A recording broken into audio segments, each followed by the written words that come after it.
Friends, आपका मेरे channel learning with निकेतन में स्वागत है और आपका डेली ऑडियो सेशन में भी स्वागत है। आज हम इस सेशन में ब्रायोफाइटा का आर्थिक महत्व करेंगे, यानी कि इकोनॉमिक इम्पोर्टेंस ऑफ ब्रायोफाइट्स। आइए तो स्टार्ट करते हैं। ब्रायोफाइटा समूह के पादपों का आर्थिक महत्व अन्य पादपों समूह की अपेक्षा सीमित है।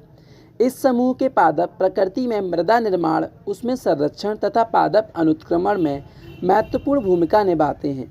इसके अतिरिक्त इनका उपयोग औषधि, भोजन तथा सूचक के रूप में किया जाता है। औषधि यानी मेडिसिनल यूजेस, भोजन यानी कि सोर्स ऑफ फूड, सूचक यानी कि एज अ इंडिकेटर्स। तो अब हम बात करेंगे मेडिसिनल यूज़ में।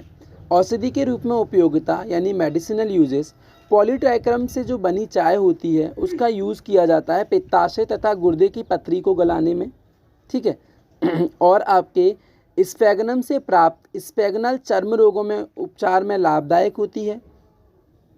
मार्केंशिया पॉलीमोर्फा का उपयोग फुफ्फुसीय क्षय रोग तथा यकृत रोगों में प्रयोग किया जाता है। स्फेगनम को जल में उबालकर यानी कि पानी में उबालकर बनाए गए काढ़े का उपयोग आँखों व रुधिर स्राव के उपचार में किया जाता है। तो ये तो थे मेडिसिनल यूजेस ऑफ ब्रायोफाइट्स, यानी कि औषधि के रूप में ब्रायोफाइट्स का क्या महत्व है। अब हम देखते हैं भोजन के रूप में। तो सामान्यतः इनका उपयोग प्रत्यक्ष रूप से भोजन के रूप में नहीं किया जाता, क्योंकि स्फेगनम को विभिन्न जंतु खाद्य के रूप में प्रयोग करते हैं, जैसे कि ग्राउस चिक तथा ब्लैक बर्ड पक्षी मांस पादपों को भोजन के रूप में ग्रहण करते हैं। इसके अतिरिक्त अलास्का में हिरण स्फेगनम तथा डाइकेनम आदि मांसों को खाते हैं। अब हम बात करेंगे सूचक के रूप में, यानी कि एज इंडिकेटर्स। इंडिकेटर्स की अगर हम बात करें तो इंडिकेटर्स के रूप में कैसे ब्रायोफाइट्स का यूज़ किया जाता है। तो कुछ ब्रायोफाइट्स हैं जो प्रदूषक सूचक के रूप में कार्य करते हैं, जैसे कि ब्रायम आर्जेंटियम क्षारीय स्थलों पर, रेकोमाइट्रियम अम्लीय स्थलों पर तथा सिफेलोजीलिया बाइकैप्सिडेटा जस्ता व जिप्सम की अधिकता वाले क्षेत्रों में उगता है। उसके अलावा अगर हम बात करें प्रतिजैविकीय उपयोगिता, यानी कि एंटीबायोटिक यूजेस। एंटीबायोटिक यूजेस कैसे किए जाते हैं, एंटीबायोटिक के किस में यूज़ किए जाते हैं ब्रायोफाइट्स, आइए देखते हैं। क्योंकि ब्रायोफाइट्स में कुछ प्रतिजैविक गुण भी पाए जाते हैं, यानी कि एंटीबायोटिक कुछ गुण भी पाए जाते हैं, जिसमें कि आपके हैं एग्जाम्पल कॉनोसिफेलम कॉनिकम है। कॉनोसिफेलम कॉनिकम का जलीय अक्र कैंडिडा एलिबेंस के विरुद्ध प्रतिजैविक होता है। स्फेगनम स्टेटम में भी प्रतिजैविक गुण होते हैं जो स्फेटोफिलोकोकस ऑरियस के प्रति क्रियाशील होते हैं। इसके अतिरिक्त कुछ ब्रायोफाइट्स में जीवाणुओं एवं कवकों के प्रति प्रतिजैविक गुण पाए जाते हैं, जैसे बारबूला, नायम, पॉलीट्राइकम, एनोमोडन आदि।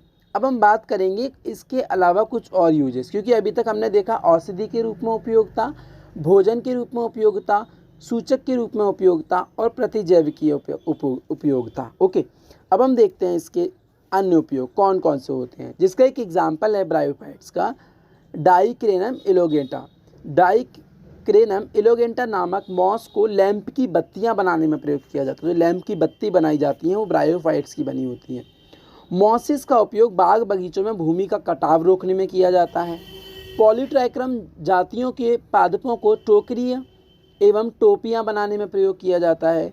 ये चट्टानों पर उगकर उससे दूसरे बड़े पादपों को उगाने योग्य भूमि तैयार करने में महत्वपूर्ण योगदान देते हैं। पीटमॉस या स्फेगनम घरेलू जानवरों के बीच बिछाने के काम आती है। इसके अलावा इनका उपयोग ईंधन के रूप में भी किया जाता है। सो फ्रेंड्स, मैंने आपको बताया ब्रायोफाइटा का आर्थिक महत्व। आई होप आपको समझ में आया होगा, ठीक है।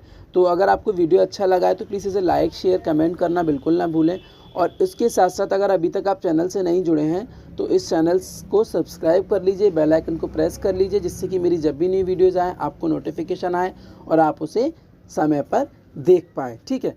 उसके साथ साथ आप मेरे टेलीग्राम चैनल से भी जुड़ सकते हैं, जिसमें मैं डेली 4 PM पर लाइव क्विज़ कराता हूँ, ठीक है। वहाँ एक दिन पहले आपको टॉपिक बता दिया जाता है, उसके बाद नेक्स्ट जो उस टॉपिक पर डिस्कस किया जाता है और वहाँ क्विज़ किया जाता है। तो आप जुड़ सकते हैं, जिसका लिंक डिस्क्रिप्शन में दे रखा है। So thanks for watching. अब हम आपके नेक्स्ट सेशन में मिलेंगे डेली।